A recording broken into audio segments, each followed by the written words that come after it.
You've probably never heard of this game, or if you have, it was likely just a mention and nothing since. But seeing as how millions of dollars is getting routinely scammed out of player wallets by crowdfunded game projects each and every year, I thought it was worth talking about. Chronicles of Elysia is yet another Kickstarter MMO. It's not the first, and it definitely won't be the last, but it's one of the best examples of failure to date, demonstrated by its nearly $8 million wipeout, which saw investors and backers all over the world get totally and completely blindsided. Chronicles of Elysia is best described as overly ambitious, yet still somehow very generic. Back in 2015, when it first unveiled, had it launched right then and there, it might have had the legs to make a go of it. The MMO fad was still in full effect, and the competitive landscape was not as oversaturated.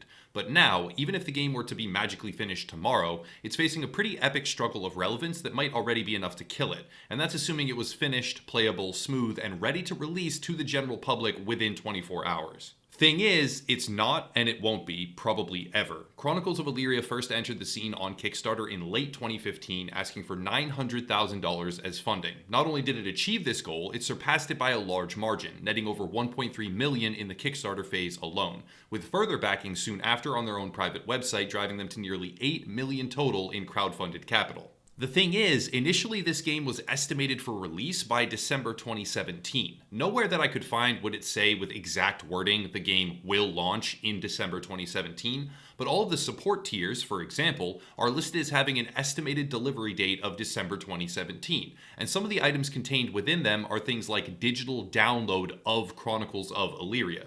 Obviously, estimating a digital download of the game in December 2017 for a high tier of pledged monetary funds. That's pretty significant. Well, December 2017 came and went, then 2018, then 2019, and now we're in 2020. Safe to say it missed the estimate by a few years, give or take. But recently, about 2 weeks ago, and I never even knew about this, so shout out to Ad Infinitum for making me aware, Chronicles of Elysia posted an update titled Into the Abyss, which changed everything.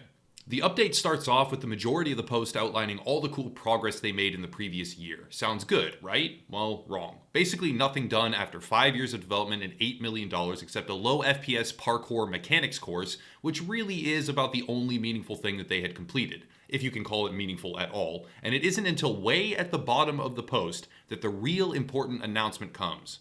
I'm not going to read it all because it's long and wordy and not very valuable, but the basic point here is that Caspian, the writer, says the studio is out of money. All the staff have been fired, the game is shut down, and it's because of COVID-19. So therefore, it's the responsible thing to do. He goes on to try and explain how the initial $900,000 was just to secure publisher funding, a statement not backed up by anything that the studio has ever previously posted, period, and that relying on the millions and millions of dollars the community gave them over the years was not enough. Somehow that apparently crippled them because they had enough money to keep working, but they couldn't work fast enough because it wasn't enough money, so they couldn't get the real publishers to back them, and it spiraled down the drain because of that. It makes no sense, not from any angle or through any sort of lens I try to use, and the post is basically a bunch of fluff that ultimately says, bye-bye, everything is shut down, we might be back in the future, but who knows, LOL sucks to suck, feel sorry for me, and it goes without saying the community got pissed. Further compounding the situation is the state of the game for those few backers who were actually allowed to play what was available.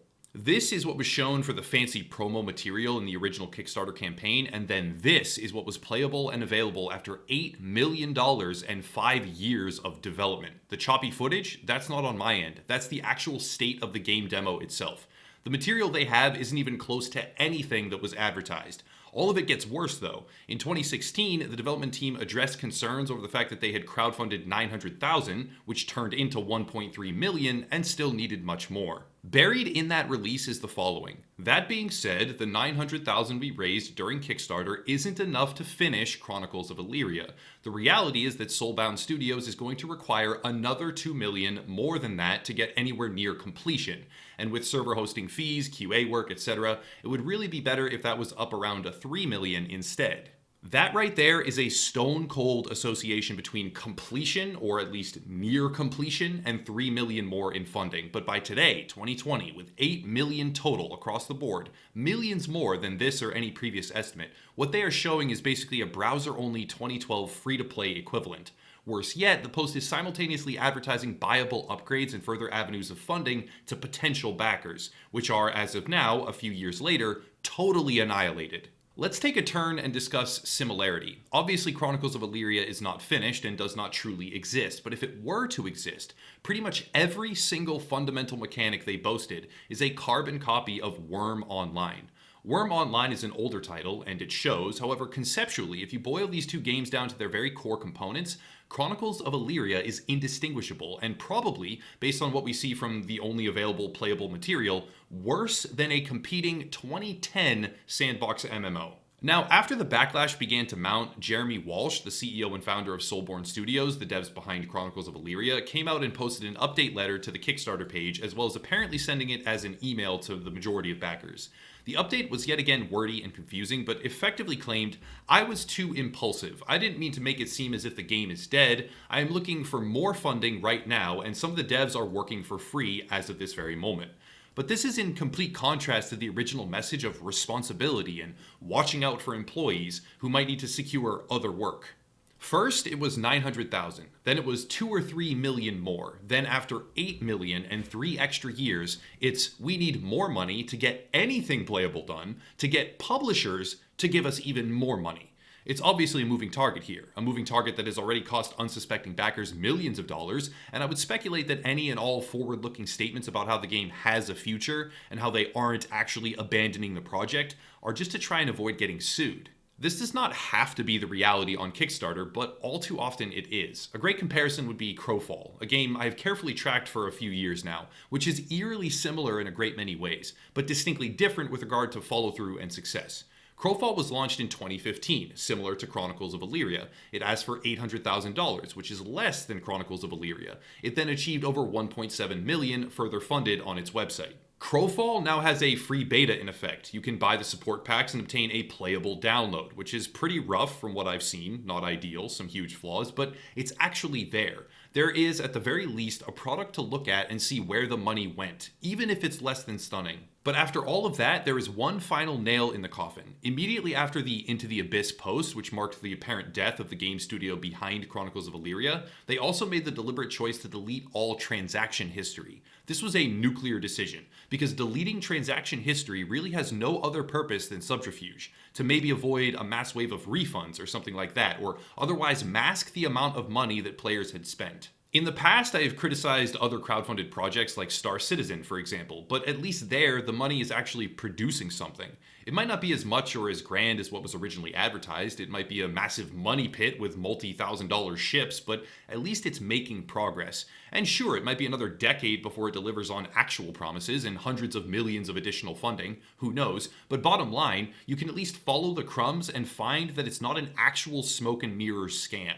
Technically, you might be able to claim the same thing for Chronicles of Elysia if a 10 FPS low poly count demo that came out 4 years after repeatedly moving the goalposts counts as producing something. To me, it doesn't. But if you really take a minute and consider everything that has transpired, initial funding request, subsequent claim for an additional $3 million being necessary, years later, one of the worst playable demo offerings I have ever seen, and I'm not kidding here, I am currently playing a closed alpha right now on Steam for a space RTS game made by one man, one person, that blows that demo out of the water. Then, the closure of the entire dev studio behind the project and a pivotal claim of only ever needing the first $900,000 to get more money from publishers, which is an entirely different core development model from the ground up. And now, after almost 9 times their initial goal in funding, over twice as much as their revised estimate in 2016, and nothing to show for it, they delete all the transaction history for backers, shut down, but try to leave the door open as if it might all come back and be perfectly fine. As if anyone is going to throw millions of dollars at that demo, with this track record. Big yikes. At the end of the day, crowdfunded projects seem like an optimal method, and I stand by them as a paradise of potential, free from the oppressive oversight of certain major publishers. However, publishers maintain a certain degree of control. You accept their money, and there are consequences for violating agreements. The iron fist of a profit-driven major publishing company means that there is an atmosphere of accountability, and that accountability can go horribly wrong, while negatively impacting the game's final product from what it theoretically could be or could have been. But at least you get the final product. For Kickstarter and crowdfunding, sometimes you get a direct relationship between true artists and fans who help them create their dreams. Other times, you get scammers who are able to run away with the cash because there is no legitimate oversight. It's a risky endeavor, and the Chronicles of Elysia help prove this beyond any shadow of a doubt.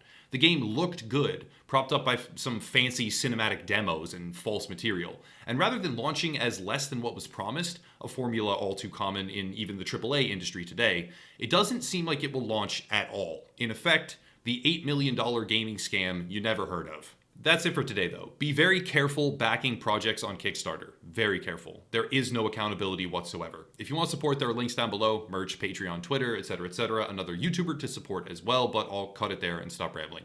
As always, thank you all for watching, and have a nice night.